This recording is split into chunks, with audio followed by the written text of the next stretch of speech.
بسم اللہ الرحمن الرحیم۔ السلام علیکم دوستو، آپ دیکھ رہے ہیں منا بھائی ٹی وی اور میں ہوں آپ کا ہوسٹ ذیشان۔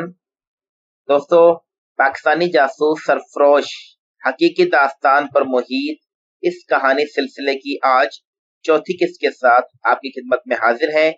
دوستو، پچھلی ایک ساتھ میں آپ نے جانا کہ کس طرح جمال بھائی نے اپنے دوستوں کی محفل میں اپنے ہندوستان جانے کا ذکر کیا، جس پر وہاں پر موجود دوستوں نے ملے جلے تاثرات، حیرت، حیرانگی، خوشی اور مسرت کے ساتھ ساتھ تھوڑی بہت حسد اور رشک سے ذکر کیا۔ اس کے بعد جمال بھائی جب ہندوستانی سفارت خانے میں ویزا کی درخواست دینے گئے تو کس طرح ڈرامائی انداز میں وہاں پاکستانی جاسوسی ادارے کے سرگرم آفیسر سے ان کی ملاقات ہوئی، جنہوں نے جمال بھائی کو ہندوستان میں جا کر پاکستان کے لیے کچھ اہم خدمات سر انجام دینے کی درخواست کی۔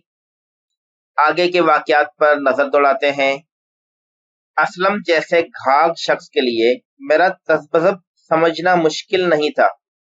اس نے میرا شانہ تھپتھپایا۔ کوئی جلدی نہیں ہے جوان، خوب سوچ لو، اگر دماغ کہے تو اماں ابا سے بھی صلاح کر کے فیصلہ کر۔ اگر فیصلہ ہاں میں ہو تو کل صبح سویرے یہیں آ کر مجھ سے مل لینا، ورنہ سیدھا ویزے کی قطار میں لگ جانا۔ سمجھنا ساڈی کدی ملاقات ہی نہیں ہوئی، سمجھ میں آیا؟ میں نے اسبات میں سر کو جنبش دی اور اس سے ہاتھ ملا کر ڈھابے سے باہر نکل آیا۔ واپسی پر تمام راستے میں اس سنسنی خیز صورتحال پر غور کر رہا تھا جس نے مجھے ہیجان میں مبتلا کر دیا تھا۔ میں دل و جان سے یہ چیلنج سے بھرپور مشن قبول کرنے پر آمادہ تھا اور مجھے اس میں درپیش سنگین خطرات کی بھی کوئی پرواہ نہیں۔ اصل سوال جس نے مجھے شش و پنج میں مبتلا کر رکھا تھا وہ یہ تھا کہ کیا یہ معاملہ ابو جی کے علم میں لا کر ان کی اجازت حاصل کرنے کا خطرہ مول لینا چاہیے یا نہیں۔ اگر انہوں نے سنگین خطرات کے باعث اجازت نہ دی تو میرے ارمان دھرے کے دھرے رہ جائیں گے۔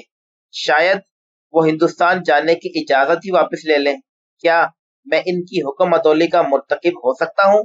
اگر انہوں نے مجھے روکنے کے لیے امی جان کو بھی سب کچھ بتا دیا تو اسی کشمکش میں جانے کب گھر پہنچ گیا، اسی ادھیڑ بن میں رات کے کھانے کا وقت ہونے کا بھی احساس نہ ہوا۔ بالآخر تہمینہ کو مجھے بلانے آنا پڑا۔ کھانے پر بھی برائے نام گفتگو میں حصہ لیا۔ ابو جی نے ویزا جمع کرانے کے بارے میں پوچھا تو کل صبح دوبارہ جانے کا کہہ کر وہاں کے ماحول کا حصہ بننے کی کوشش کی۔ کھانے کے فوراً بعد ایک بار پھر اپنے کمرے میں آ گیا، حالانکہ یہ وقت دوستوں کے لیے مختص تھا۔ مجھے کمرے میں آئے 15-20 منٹ ہی ہوئے ہوں گے کہ دروازے پر آہٹ ہوئی۔ میں ابو جی کو اندر داخل ہوتے دیکھ کر چونک اٹھا۔ ان کے چہرے پر گہری سنجیدگی تھی۔ انہوں نے ہاتھ کے اشارے سے مجھے اٹھنے سے روکا اور کرسی گھسیٹ کر بیٹھ گئے۔ میں نے تشویش بھرے لہجے میں پوچھا، خیریت تو ہے ابو جی؟ انہوں نے لمحہ بھر غور سے مجھے دیکھا اور میرے ہی لہجے میں دہرایا، خیریت تو ہے بیٹا جی۔ ان کا لہجہ اتنا گمبھیر اور پر یقین تھا کہ میں سن ہو کر رہ گیا۔ انہوں نے مجھے سنبھلنے کا موقع نہیں دیا۔ تم مجھ سے کوئی بہت بڑی بات چھپا رہے ہو۔ مجھے یہ بھی یقین ہے کہ تم مجھ سے جھوٹ نہیں بولو گے۔ ہاں، اگر اپنے ابو پر اعتماد نہیں تو تم زبان بند رکھنے کا حق رکھتے ہو۔ چند جملوں میں انہوں نے میری رازداری کی دھجیاں بکھیر کر رکھ دی تھی۔ میں نے سب کچھ بتا دیا، یہ بھی کہ میں یہ خطرہ مول لینے کا عہد کر چکا ہوں۔ وہ جیسے مراقبے میں چلے گئے۔ کئی منٹ گہری سوچ میں گم رہنے کے بعد انہوں نے دھیمے لیکن ٹھوس لہجے میں کہا، کاش میں اپنے پہلے فیصلے پر قائم رہتا، لیکن اب تمہیں کیسے روکوں؟ بات وطن کی سلامتی کی آ گئی ہے۔ بس یہ سوچ کر دل دہلتا ہے، اگر خدا نہ خواستہ میں تمہاری ماں کا کیسے سامنا کر پاؤں گا۔ میں بس اتنا ہی کہہ سکا، ابو جان۔ جان ہتھیلی پر رکھ کر سرحدوں کی حفاظت کرنے والے بھی تو اپنی ماؤں کے لاڈلے ہوتے ہیں۔ انہوں نے میری بات سن کر اسبات میں سر ہلایا اور اٹھ کر خاموشی سے رخصت ہو گئے۔ اگلے روز میں علی الصبح ہندوستانی سفارت خانے پہنچ گیا، لیکن ویزے کے خواہش مند افراد کی مختصر قطار میں لگنے کے بجائے سیدھا چائے خانے میں جا بیٹھا۔ اس وقت وہاں گاہک موجود نہیں تھے۔ اسلم وہاں دکھائی نہ دیا تو میں نے چائے کی فرمائش کی اور اسلم کا انتظار کرنے لگا۔ چند منٹ بعد ڈھابے کا مالک خود چائے کی 2 پیالیاں اٹھائے آ گیا اور ایک پیالی میرے اور ایک اپنے سامنے میز پر رکھ کر میری میز پر بیٹھ گیا۔ میری حیرت نظر انداز کرتے ہوئے 30-32 سال عمر اور چھریرے بدن کے اس شخص نے دھیمے اور سنجیدہ لہجے میں مجھے مخاطب کیا۔ مجھے پوری امید تھی کہ آپ مان جائیں گے۔ اس کے زبان سے یہ الفاظ سن کر میں چونکا، پھر میں نے خود کو سنبھال لیا۔ اس نے بات جاری رکھی، صرف یہ پوچھنا ہے کہ کیا آپ نے اپنی فیملی کی اجازت سے یہ فیصلہ کیا ہے؟ ہاں بالکل، میں نے پر اعتماد لہجے میں کہا۔ اس پر ان صاحب، جنہوں نے اپنا حقیقی یا فرضی نام اظہار احمد بتایا تھا، گرم جوشی سے مجھ سے ہاتھ ملایا اور ویلکم مائی ڈیئر جمال، اپنی ویزا درخواست جمع کرا کے مجھ سے یہیں آ کر ملو۔ خوش قسمتی سے ابھی قطار میں 8-10 افراد ہی تھے۔ جلد ہی میرا نمبر آ گیا۔ آدھے پون گھنٹے میں درخواست جمع ہو گئی اور مجھے 4 دن بعد انٹرویو کے لیے آنے کی ہدایت کی گئی۔ میں چائے کھانے پہنچا تو وہاں 4-5 گاہک موجود تھے۔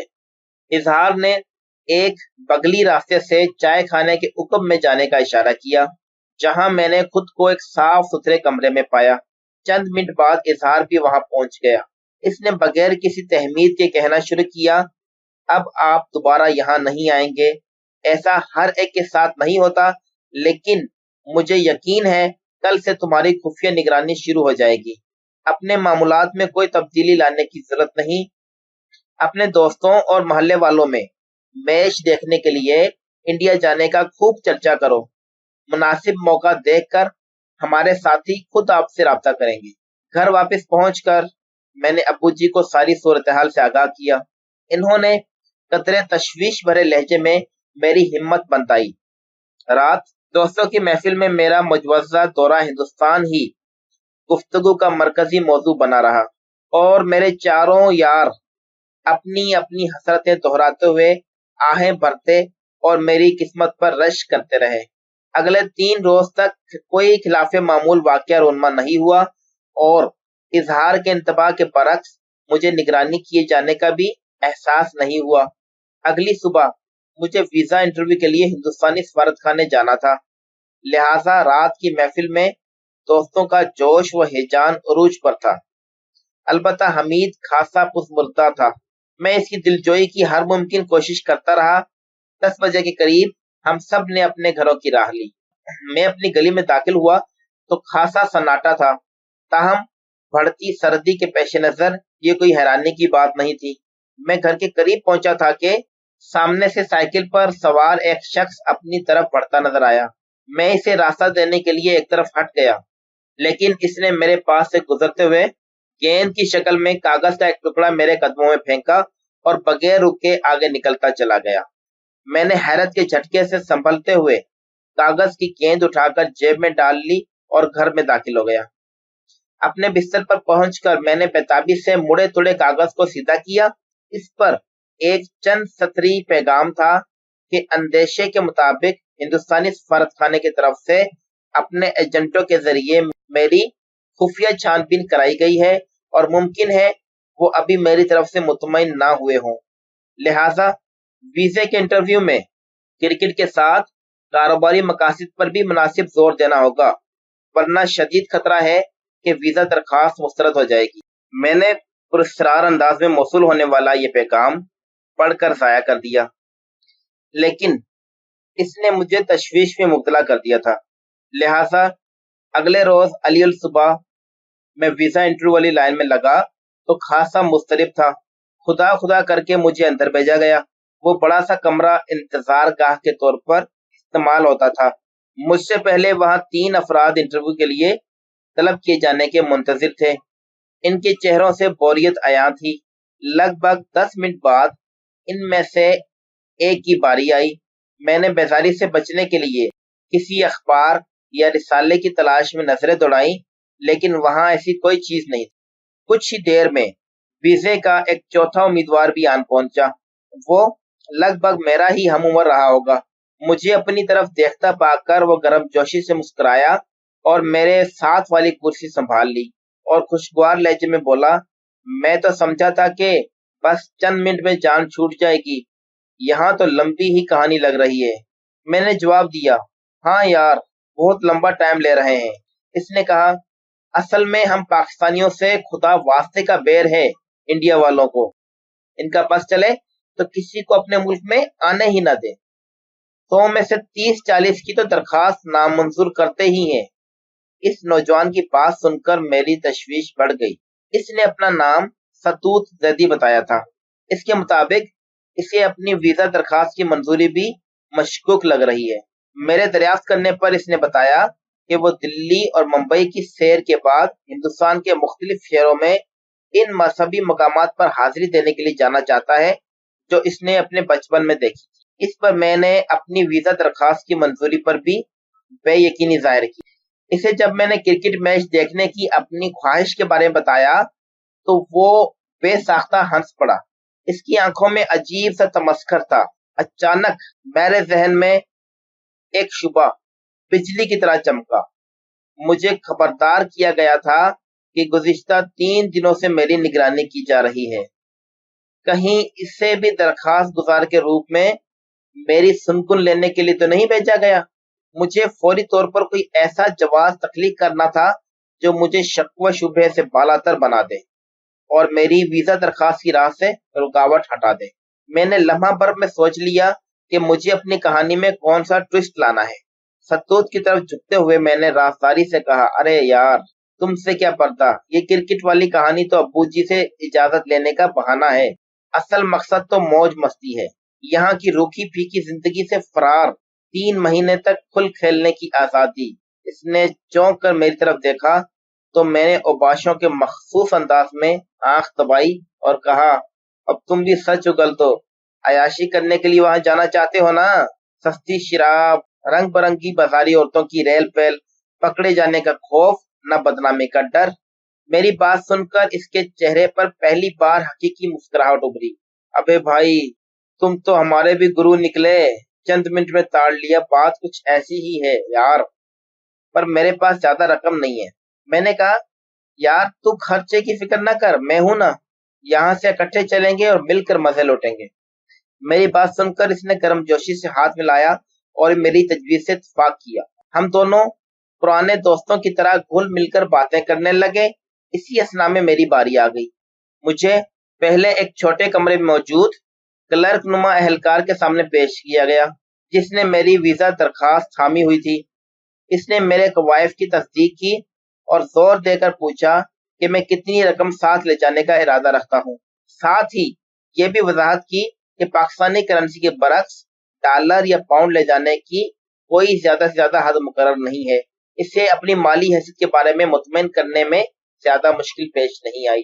اس کے بعد مجھے ایک نسبتاً بڑے اور آراستہ کمرے میں لے جایا گیا جہاں شکل سے ہی کھاگ نظر آنے والے 2 ادھیڑ عمر افراد میرے منتظر تھے۔ ان میں ایک سردار یعنی سکھ تھا جبکہ دوسرے گنجی چندیا اور صفا چٹ چہرے والے کو میں نے گفتگو سے مراٹھے کی حیثیت سے شناخت کیا۔ میں نے ان کی طرف سے کریدنے والے ابتدائی سوالات کے بعد مان لیا کہ کرکٹ میچ تو محض بہانہ ہے، میرے اس دورے کا اصل مقصد عیاشی ہے۔ میں نے بتایا کہ 13 سال کی عمر میں پاکستان آنے کے بعد سے اب تک میں ہندوستان میں بیتا بچپن کا حسین زمانہ نہیں بھول پایا، جبکہ 8 سال پہلے کی ہندوستان یاترا میں مجھے پہلی بار ممبئی اور دہلی میں 3-4 ہفتے جوانی کے مزے لوٹنے کا جو حسین لیکن محدود تجربہ ہوا، میں اسے کھل کر دہرانے کے لیے تڑپ رہا ہوں۔ جبکہ میں نے اپنے باپ کو خوش کرنے کے لیے کچھ کاروباری سودے بھی سر انجام دینے ہیں۔ ان کے چہرے پر دبی دبی مسکراہٹ دیکھ کر مجھے لگا کہ میں نے میدان مار لیا ہے۔ کچھ ہی دیر بعد میرے اندازے کی تصدیق بھی ہو گئی۔ انہوں نے میرے بیان پر اطمینان ظاہر کرتے ہوئے میرے بارے میں مثبت رپورٹ جمع کرانے کا عندیہ ظاہر کیا، جبکہ مراٹھا صاحب نے باتوں ہی باتوں میں بھارت ماتا کے 2 ٹکڑے کر کے پاکستان بنانے کو بڑی حماقت اور سرحد کے دونوں طرف موجود افراد کے لیے ظلم قرار دیا۔ میں نے اس کے فلسفے سے اختلاف ظاہر نہیں کیا۔ اگر ہماری ویڈیو پسند آئے تو اسے لائک کرنا اور چینل کو سبسکرائب کرنا مت بھولیے گا۔ ملتے ہیں انشاءاللہ اگلی ویڈیو کے ساتھ جلد ہی، تب تک کے لیے اپنا خیال رکھیے گا۔ اللہ حافظ۔